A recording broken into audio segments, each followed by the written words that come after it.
Zach is with us in Charlotte, North Carolina. Hi, Zach. How are you? Hey, Dave. I'm doing good. How are you? Better than I deserve. What's up? Before I get into my question, I just wanted to give a brag about the program that you guys offer and your team there. I went to the summit this year, and I've been in the elite group. Maritza was our group leader, and just phenomenal leader and just program that you guys offer. So just Well, thank you.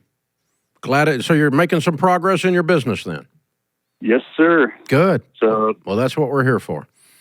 we're getting into it. I've worked at this company. It's a commercial cabinet and millwork company in Charlotte for about 10 years. Included in that, I have owned it from the original founder 2.5 years. We've gone from 1.7 million founders last year to my first year doing 4 million. Whoa. And yeah, team members are about 15.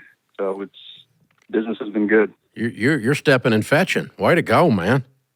Yeah, I feel like we've been trying to catch up in the leadership side as to where the revenue has taken us. So that's where we've jumped in with a lot of your program and podcasts. So that's been a huge benefit. Good for you. Cool. How can we help today? Well, from there, we were presented earlier than we had expected the ability to purchase the building that our company is in. And originally, I was going to be asking for some help on how to negotiate doing owner financing, but we've already made steps down that direction, and we're going to be buying it with owner financing. And just needing some guidance on how to handle paying for that, putting some money down, and how to handle the debt with SBA loan, along with some personal debt and stuff, and just how to reapproach all this now that this is coming into full circle. Okay. So how much are you paying for the building? $650,000 with 30% down. And what was your profit last year? After taking home about $800,000. So why don't you just pay for the building? I currently don't have that much on hand. I was not expecting to be presented with buying the building 2.5 years into owning the company. Who owns the building? The former owner of the company? No, it's a separate landlord. Why do you need to buy a building? Technically we don't, but with our SBA loan, we have first right of refusal. And in the industrial park where we're at, there's other You have an developers. SBA loan that was in place prior to this deal? Correct. So you used an SBA loan to buy out the former owner? Correct. So how much debt have you got to the stupid SBA? That is $500,000. And you did what with your $800,000 profit again? That we ended up paying about $250 in a line of credit, and other than that, it was cash flow because we brought about $20,000 in cash to the company. The previous founder took all the cash with him, so we had to cash flow everything for ourselves for the first little bit. So right now, I'm sitting on about $750,000 in cash. But And you have what outstanding on your SBA loan today? $500,000. Okay, and the building is $600,000. Correct, $650,000. And why do you need $750,000 cash in a $4 million business? Well, right now I've been anticipating us buying because I told them I couldn't do nothing until about this time frame. So I've been saving up, and then our cash flow on a month basis is about $400,000. So that's what I've got in checking. I've got $250,000 in savings, so at least 30% down.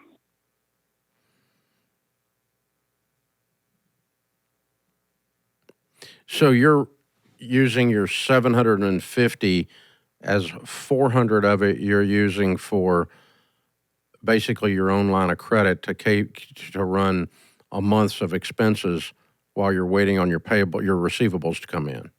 Correct. Okay. So yeah, we've got about. So you don't have 750,000. Okay. Yeah, 250 more or less to put towards it, and then 700 in receivables over the next 90 days.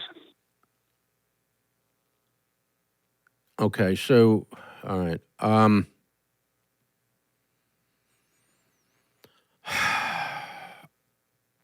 right. There's a whole lot going on. There's 3 or 4 different things. Number one, I teach people, and I don't borrow money. Mm-hmm. Period. The building I'm sitting in is debt-free. The building that we were in before this, we paid cash for, or we didn't buy it. We cash flow all of our expenses, including purchases of anything like a business. And so the SBA loan, the owner financing, and you're on the wrong side of your cash flow. You should be a month ahead, not a month behind, to where this month's income is covering next month's bills, not I have to cover last month's bills with my own cash. You follow the difference? I do. Yeah, we pay. You've gotten behind. You've got your payables. You need your payables following your receivables, not in front of them. And so you've got to make that transition, and you've got to get the SBA paid off. And then if you close on this building, you've got to get it paid off as soon as you possibly can. Those are going to be your three major priorities. And I'm going to put 80% of my profits towards doing those three things to get this business right-sized. You've gotten the biggest thing that's scaring me here is your cash is chasing your payables instead of your receivables is chasing your payables. You're $400,000 in the hole there. You're acting as your own line of credit with cash. You follow me? See, at Ramsey, this month's income covers the bills that are laying here.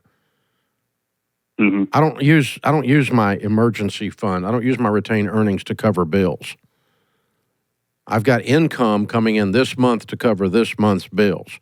I got income coming in next month to cover next month's bills. I'm not having to access retained earnings because I'm in front of my receivables are in front of my payables, not behind them. So that leaves you $400,000 upside down. You following me here? I do a little bit. I mean, well, are you $400,000? Are you having to pay this month's bills with the $400,000 out of your savings or not? No. That's what you told me. Savings and 400 is in checking. So we're. No, I'm saying you told me you had to use that retained earnings to cover cash flow. Well, our checking is what's 400. So that's just what we use to operate out of. Why do you need 400? I mean, is that's what's come in this month to pay this month? Well, that's what came in last month to pay a month in advance. So okay. Right now, all right. So you are on the right side of it. Then you're just calling your checking operating budget, your operating account, part of your retained earnings, and it's not. Yeah. So you have an operating account that needs to hold 10% of your gross revs. That might be a little high, but that's not ridiculous given the growth curve that you're on. You should jump from 1.7 to 4 million in 1 year. So I'll go with you on that. Okay, so 400 of the 700 is operating. It's not retained earnings. Now, Correct. Then that leaves us 350 over here to the side, right? Correct. Okay, and that's designated to what? Nothing right now. It's just been a savings anticipating growth of the business if we were to buy, because we knew it was coming because the current landlord is in declining health. So that's kind of why he's trying to sell. Okay. All right. So you could put 350 down on 600 and then pay it off next year. Pay it off in a year. Yeah. Even if you put 10-year terms on it, you could pay it off in a year. Correct. I would do that. And then I would turn around and I would attack this SBA loan with the same vengeance. I would take 80% or 70%, somewhere in that range, of your net profits each month. You close your books once a month? Yes. Good man. Okay. This is what we do at Ramsey, okay? And it's what we teach all of our entree leaders. Take 70 or 80% of your net profits as you close your books and throw them at one of these two debts. Mm-hmm. The other 20 or 30% is to grow your retained earnings, not your operating slush fund. Your operating slush needs to stay in the $300,000-400,000 range. But over to the side, we also need retained earnings just to grow the business in general. You may need to reach over and buy a $100,000 piece of equipment in the future, and you need the money to do that in the future. So I don't want to completely say zero money for future growth or zero money for retained earnings. I'd say 20 to 30%. The rest of it needs to go on this debt. But if you're making $800,000 and you're reducing debt by, 600, then that pays off this building and most of your SBA in 1 year. Right. And I can have you debt-free in 2.5, 3 years doing this. And then you've got 100% of your net profits to grow and or take home, which is where I've been from day one because I don't have debt. But what we tell businesses that have debt, and you've now got a soon-to-be building debt in addition to your SBA debt, is to take the large percentage of your net profits when you close the books and throw it at that debt. Yep. And the rest of it used to do retained earnings, and then you need to keep a healthy operating budget. And I want you to mentally and emotionally separate your operating checking just to keep the flow of cash. What you need to pay bills with, what you've got coming in as receivables, you need to hold enough to pay next month's bills in the account, and that's all. Everything else is profit, and we need to pull that profit and go 70-30. 30 of it, or 80-20, 30 or 20 of it sits over here in a separate account for future things that are not operating called retained earnings, emergencies included. And then we need to, let's attack these two debts. And basically we got $1.1 million in debt. We're making $800 a year.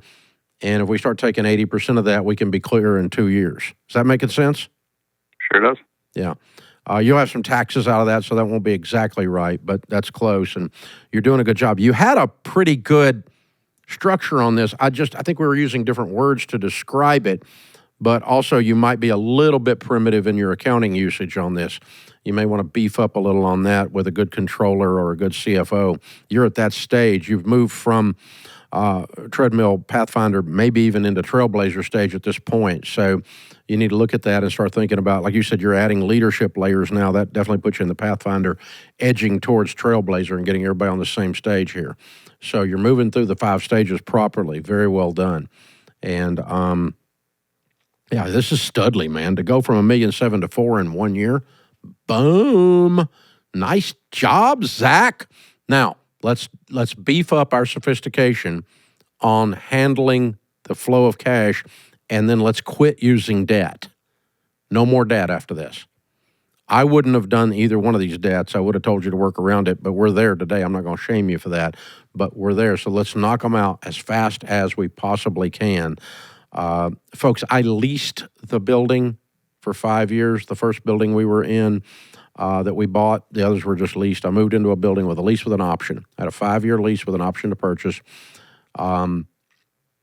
That building was a $5 million building, was the option to buy it at 5. While we were there in the 5 years, it went to $13 million in value. The owner was praying I did not exercise the option because I had an $8 million swing in net worth the day I closed on it. And we closed literally within just a few days of the option expiring because I'm getting the nickels out of the corner of the couch trying to find the $5 million. I didn't have it. I was scratching every piece of cash, and I don't borrow money. So I said, God, if you want us to have this building, then you're going to have to send the money. And he did, barely, which was proof it was probably him with a wink. But there we go. So that's what we did. And that we still own that building, and today it's probably worth 15, 20 million, something like that. And we don't even use it anymore. It's a rental property now. So that's what you want to do, and pay cash for buildings. Don't confuse running your business with being in the real estate business. They're two different things. Do both with cash, though. Good job, Zach. Good job, man. Thank you for the question. It took me a minute to get caught up with you there, but thank you for your patience with me. This is the EntreLeadership Podcast.